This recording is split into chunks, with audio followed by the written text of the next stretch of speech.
오늘은 5월 8일, 유럽과 프랑스에서는 제2차 세계대전 종전 기념일입니다.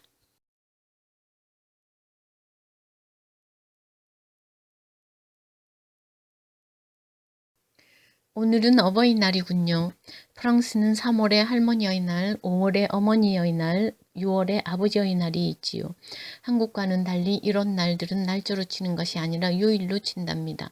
즉 할머니 날은 3월 첫 번째 일요일, 어머니 날은 5월 마지막 일요일, 그리고 아버지 날은 6월 세 번째 일요일로 공휴일과 겹치지 않게 했죠. 왜냐하면 무슨 사건이 일어난 날을 기념하는 것과는 다르니까요.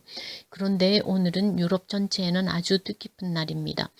오늘 5월 8일은 추정치 6천만 명에서 8천만 명에 이르는 희생자를 낸 제2차 세계대전의 종식을 위해 나치가 공식적으로 항복한 날이거든요. 프랑스는 오늘을 공휴일로 지정하고 기념하고 있습니다. 1945년 4월 30일 베를린에 소재한 총통 벙커에서 아돌프 히틀러는 자신의 정부 에바 브라운과 함께 자살합니다. 자살하기 하루 전 그 유명한 나치 선전장관 괴벨스와 행정비서 보르만 두 사람만 참가한 가운데 에바 브라운과 간단한 결혼식을 올립니다. 소련군이 벙커를 향해 코앞까지 진격해 오기 시작합니다.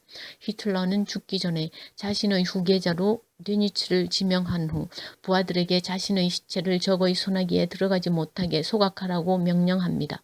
자신의 혈맹동지 무솔리니가 군중들에 의해 처참하게 처형된 것을 알게 되었거든요. 5월 2일 소련군이 벙커로 쳐들어왔을 때는 모든 것이 끝났죠.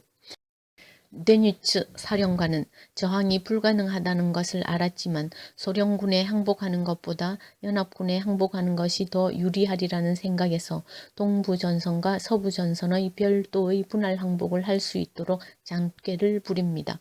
연합군이 그나마 국제적인 협약에 따라 자신들을 신사적으로 대할 것이라는 계산이 있었던 것이죠.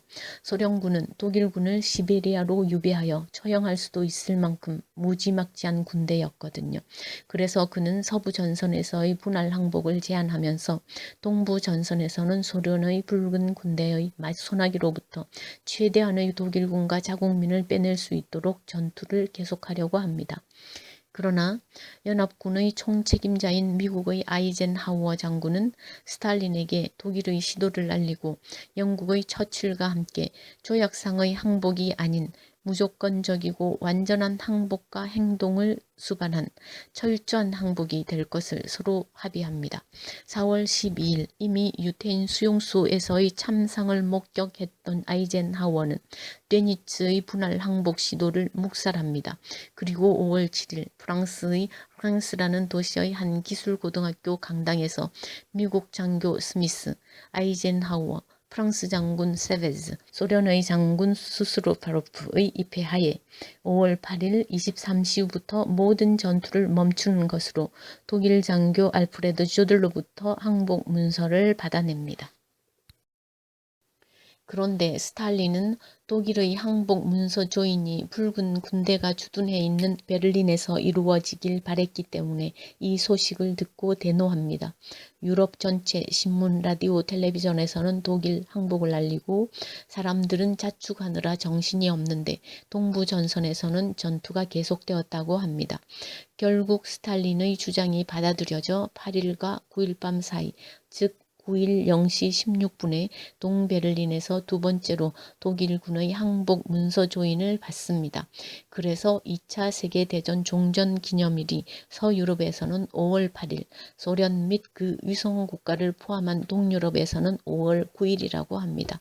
그러나 아직 일본군이 계속 전쟁을 하고 있었기 때문에 국제적으로 공식적인 2차 대전 종전 기념일은 일본이 항복한 9월 2일이라고 합니다. 8월 15일은 일본 천황이 무조건적인 항복을 선언했고 9월 2일은 USS 미주리 전함 선상에서 시게미츠 마모루 외모상이 항복 문서에 조인합니다.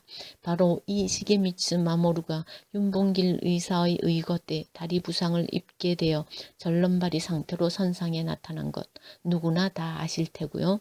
미국에서는 종전 기념일을 두 개로 한답니다.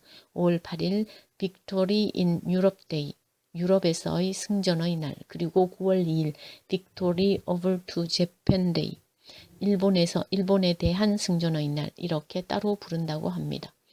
오늘은 역사적인 사실을 객관적으로 한번 살펴보았습니다. 띠띠부리였습니다. 즐거운 하루 되세요.